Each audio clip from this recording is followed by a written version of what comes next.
Hi, my name's Faye and I'm a building surveyor with Harrison Clark, and this week we will be exploring the redecoration covenant in relation to dilapidations. Let's get started.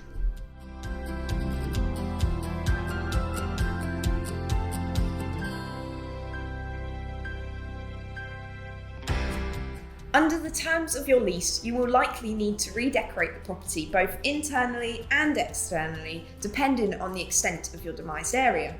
The frequency of decoration required can vary from lease to lease, so you should check your lease for the exact wording, or your dilapidation surveyor will do so on your behalf.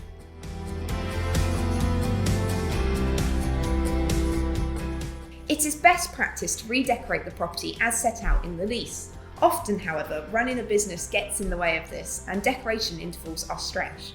If the landlord needs to intervene to require a tenant to complete decoration work partway through the lease, they can normally only enforce external decorations if the failure to redecorate is leading to accelerated wear or failure to other building components such as timber windows. This is unlikely to be the case for mid-lease internal redecoration. However, when you leave the premises, both internal and external redecoration can be enforced.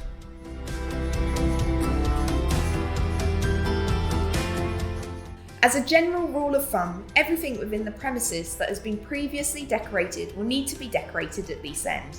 This can include skirting, walls, doors, built-in fittings and other joinery. It is worth noting that redecoration does not just include painted finishes, it also includes wallpapering, staining and varnishing.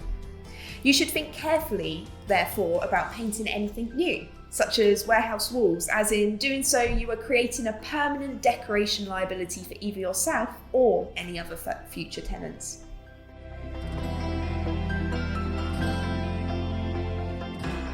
Items which arrived on site with factory finishes such as powder-coated shop fronts do not generally have to be decorated. However, if damage such as chipping and scratching has occurred to these finishes, it is likely to fall under disrepair, which may result in you decorating it after all. We cover disrepair under a separate video in this series and we recommend that you check it out.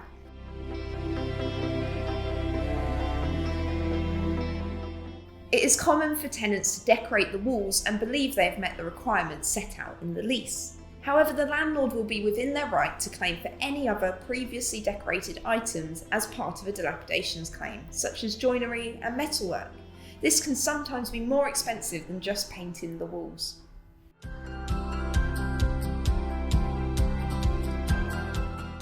Before entering into a lease, you can take steps to limit the extent of your redecoration liability.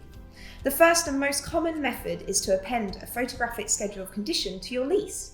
This is usually only referenced within the repairing clause, but we always recommend it's referenced in the redecoration clause too, so that decorations need not be better than they were at lease commencement.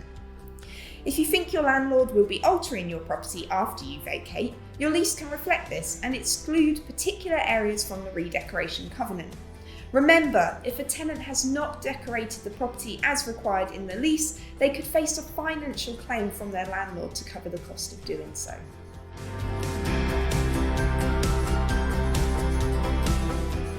Our expert dilapidation surveyors are on hand to provide easily understandable and comprehensive dilapidations advice based on a large amount of statute and common law, and will be able to help you manage your lease end dilapidations.